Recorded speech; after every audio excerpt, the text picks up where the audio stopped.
My father was the kind of man who believed that providing a roof over our heads and paying the bills was enough to be called a good parent. He was rarely home, always traveling for work, always busy, always somewhere else. My mother learned not to expect much from him, and so did I. Our house was quiet. Not peaceful, just quiet, as if everyone had something to say, but no one dared to say it. It was during one of those long absences that I started leaning on someone else. My friend, Ray, had always been around. We met in high school. He was funny, charming, and easy to talk to. More than that, he listened. While my father gave me silence and distance, Ray gave me attention, laughs, and moments that made the days feel lighter. He wasn't just a friend anymore. He was becoming something I didn't know how to name. He came over often. We'd study, eat snacks, talk about things that didn't matter. My mother liked him, trusted him. She once told me, "Ray is like family." I smiled and nodded, pretending not to notice the way I felt when he was near. Pretending not to notice how my eyes lingered too long when he laughed or how his presence filled a space that had been empty for years. There was never anything physical between us, not even a hug that lasted too long. But emotionally, I had started crossing lines I didn't know existed. I would catch myself waiting for his messages. My heart raced a little when I saw his name light up on my phone. He was just a friend, but the feelings were getting louder. And I never told him to stop visiting because deep down I didn't want him to. One evening, I overheard my mother talking to my father on the phone. She told him I was doing well, that I seemed happy lately. I wanted to laugh. Happy? I was lonely, but I had become good at hiding it. That night, I sat in bed, phone in hand, staring at Ray's contact. My father had left again that morning, another trip that would last a week. The house was empty, and so was I. Without thinking too much, I texted him. "You up?" A minute later, his reply, "Yeah, why?" I hesitated, then typed, "Come over, just to talk." A pause. Then, "On my way." That moment changed everything. I knew it the second I hit send. I wasn't asking him over as a friend anymore. I wasn't just bored or looking for company. I was reaching out to fill a space inside me that had stayed vacant for too long. My fingers trembled slightly as I locked my phone and stared at the ceiling. For the first time in a long while, I didn't feel alone. And yet, I had never felt more afraid of what was coming. Ray arrived around 10. He didn't ask questions when I opened the door. He just walked in like he'd done 100 times before. But it wasn't the same. I could feel it. He could too. The way he looked at me was different, more careful, like he was waiting for a signal, or maybe trying not to see one that was already there. We sat on the couch, a movie playing, neither of us paying attention. The silence was heavier than any words could have been. I asked him about his day, and he gave me a half-hearted answer. I nodded like I was listening, but my mind was somewhere else. So was his. Every time our eyes met, they lingered just a little too long. I noticed things I had never let myself notice before, the way his hand rested on his knee, how close it was to mine, how his voice dropped slightly when he spoke to me. Every sound in the room seemed sharper, every movement exaggerated. I shifted closer, pretending to adjust the blanket. He didn't move away. My heart was beating fast, but I kept my face still. I had told myself this was just a talk. I had even believed it when I sent the message. But sitting next to him in that quiet room, I knew that wasn't true anymore. This wasn't about words. This was about something I had kept buried for too long. He finally spoke. "You okay?" I nodded. "Just tired." He looked at me again, and this time he didn't look away. There was a pause between us, one of those moments where everything either changes or ends. And then he reached out, brushing a strand of hair behind my ear. It was nothing. It was everything. I didn't stop him. We sat there, not speaking, not moving. Then I leaned in. Just a little. Enough for him to know. And he met me halfway. Our lips touched softly at first, like we were testing the air between us. But it didn't stay soft. It deepened quickly, messily, like we'd both been holding back for too long. I didn't think about anything except how warm his skin felt and how right it seemed in that moment. I didn't think about my father, or what this would mean. I just let it happen. His hands were unsure at first, almost hesitant. Mine were not. I pulled him closer. He followed. It felt like falling, like letting go of something heavy I'd been carrying for years. There was nothing sweet or innocent about it. It was desperate, charged, and quiet. No words, no explanations, just two people stepping into something they couldn't take back. After, we didn't speak. He sat still, staring ahead, and I watched him, trying to read his thoughts. I couldn't. Maybe he was trying to figure out what we had just done. Maybe he already knew.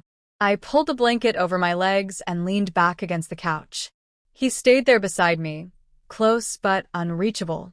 I didn't know what we were now. I only knew we weren't the same. The room felt colder after. We sat in silence, side by side, but it wasn't comfort anymore. It was distance wrapped in closeness. Ray shifted slightly, his elbows on his knees, staring at the floor. I wanted to say something, anything, but nothing made sense in my head. My heart was still racing, but now it wasn't from excitement. It was from the weight of what had just happened.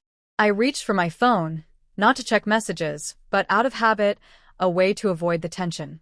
There were no new notifications. No calls from my parents. No one knew what we had just done. That made it worse somehow. Like the silence outside the room was a reflection of the silence inside me. I had crossed a line, and no one had seen it, but I would carry it. Ray finally stood up. He looked at me like he was searching for something to hold on to, but his mouth stayed shut. I watched him walk toward the kitchen, heard the sound of water running, the clink of a glass. When he came back, he handed it to me without a word. I took it, held it, didn't drink. My fingers were trembling. I wanted him to say at first that it was a mistake, or that it meant something. Instead, he sat down again, this time further away. I broke the silence. You okay? He nodded, too quickly. Yeah. You? I nodded too. Lying had never felt so easy. We both knew we weren't okay. We were trapped in the aftermath, unsure whether to go backward or forward. I couldn't take back the kiss or what followed. And for the first time, I wasn't sure I wanted to. I should have felt shame immediately, but it was slower than that.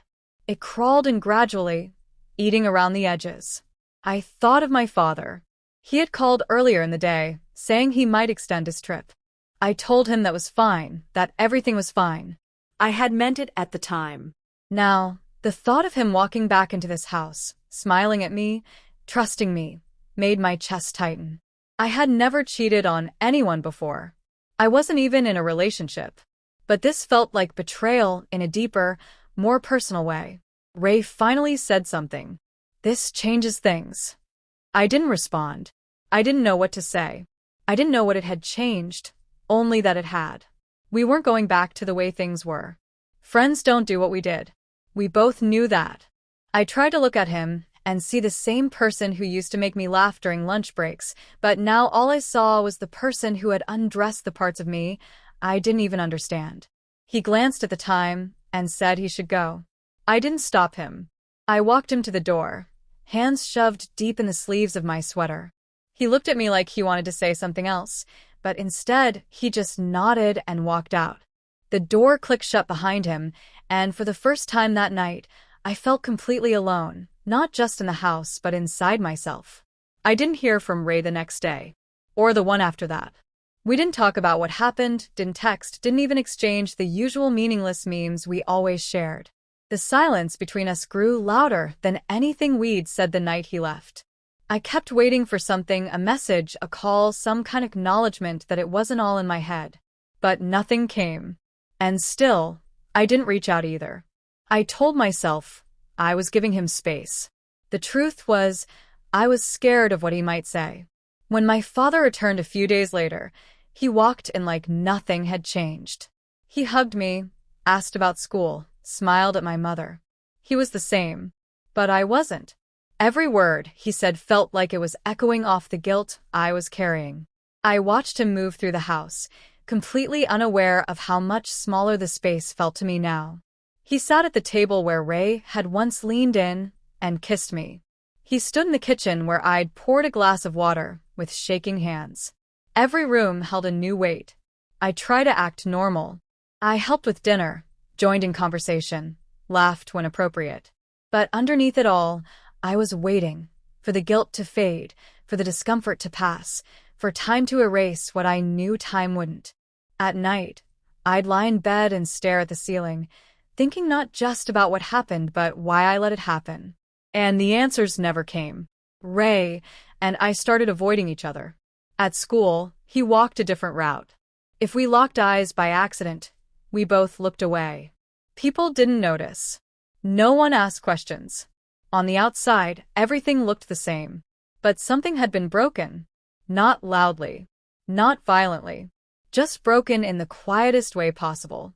Like a crack in glass you don't see until it spreads across the whole surface. I thought about confessing to someone, my best friend. Maybe even my mom. But the words stuck in my throat.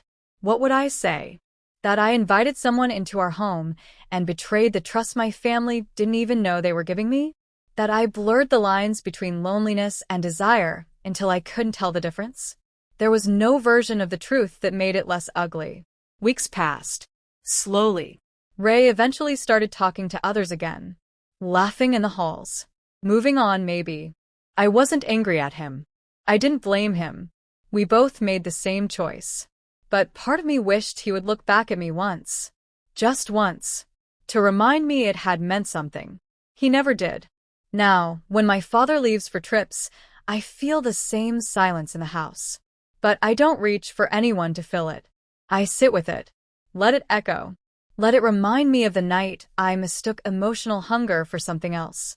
I learned that betrayal doesn't always come with shouting or slammed doors. Sometimes it's quiet. Sometimes it feels like comfort. And sometimes it leaves you with nothing but yourself.